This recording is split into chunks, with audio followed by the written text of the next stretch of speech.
We have a crisis in this country. We have a crisis at our southern border that right now is producing some 90,000 unaccompanied children coming into this country. These kids are being victimized.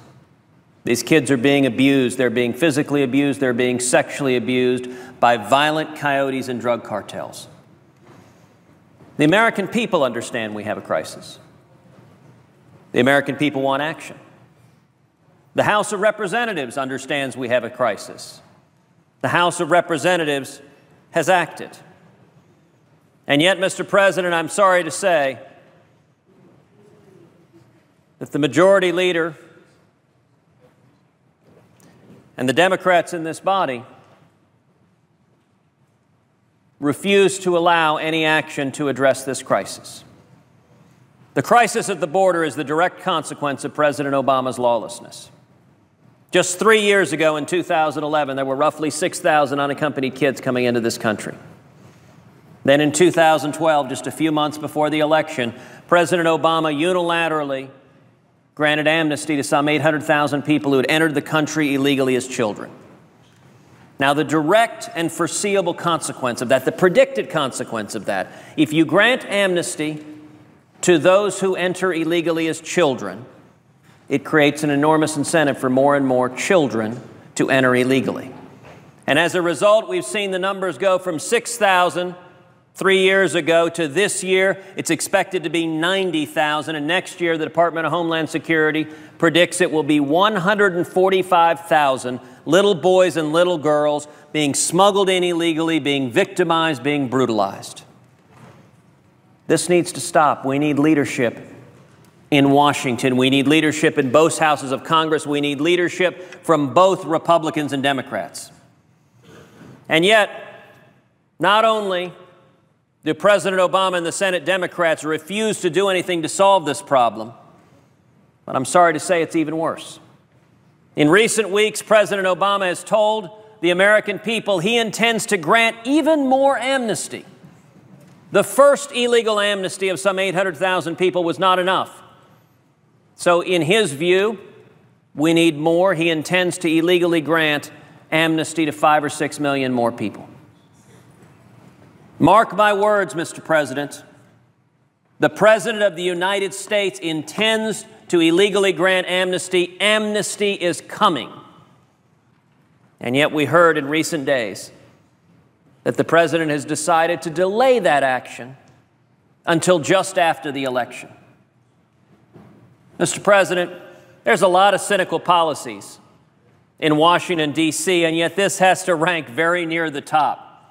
For the President of the United States to say he understands the American people don't want amnesty, but there's an election coming up, and so he intends to do the policy they don't want, they don't believe in, that subverts the rule of law, but he intends to wait until just after the election so that Senate Democrats can campaign and say they had nothing to do with it.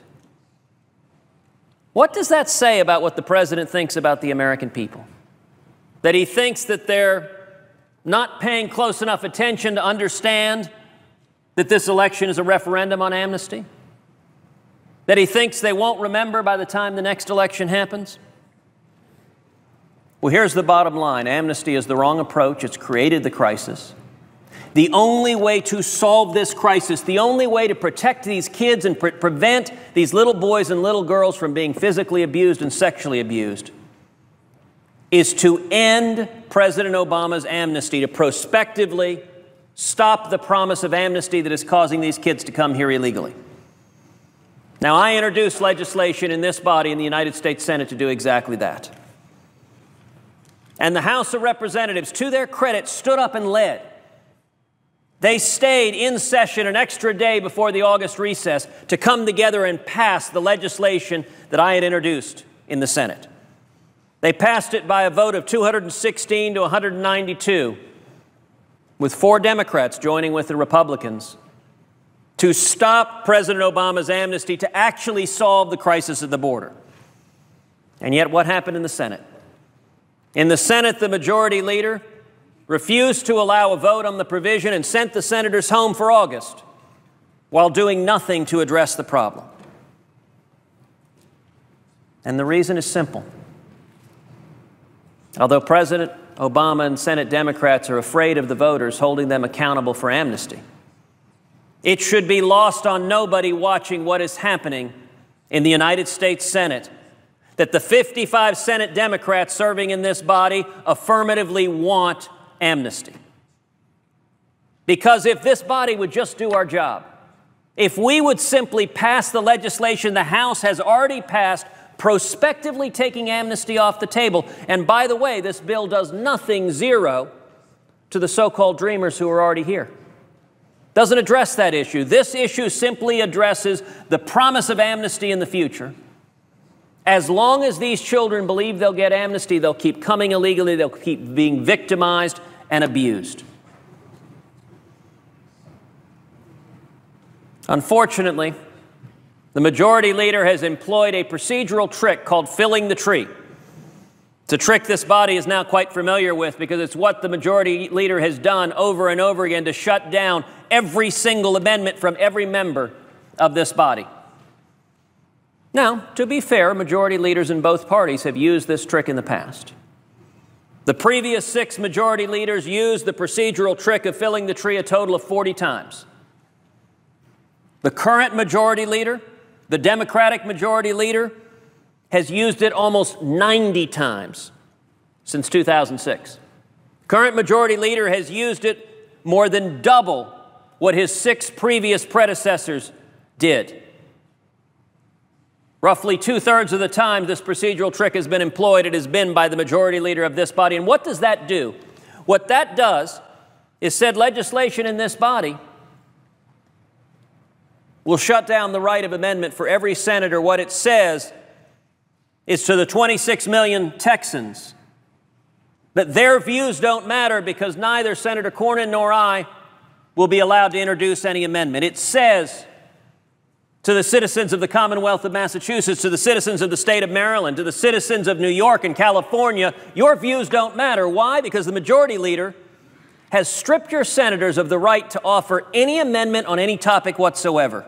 Nearly 90 times the majority leader has done that, including on this continuing resolution, including on the basic bill that funds the government because the Senate has failed to appropriate the funds that we should be doing otherwise.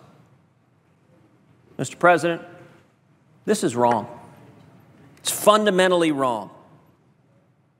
The American people deserve a vote. If Senate Democrats want to embrace amnesty, let them do so openly and in daylight. Stop hiding. People are frustrated with Washington because they recognize politicians here, they say one thing at home. How many Senate Democrats, particularly in red states, go home to their states and say, amnesty is a terrible thing, and then come back here and facilitate the president illegally granting amnesty? How about we have some honesty? How about we have elected members of this body say and do the same thing in Washington that they say and do back home?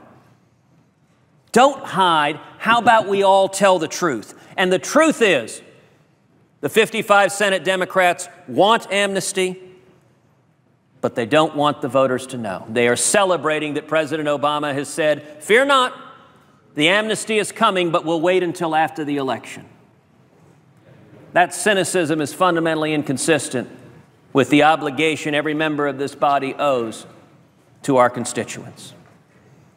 And so, Mr. President, I'm pleased that we will get a vote, despite the majority leader's best efforts, on amnesty, because momentarily this body is going to have the opportunity to vote, and I predict most, if not all, Senate Democrats will vote in favor of President Obama's amnesty.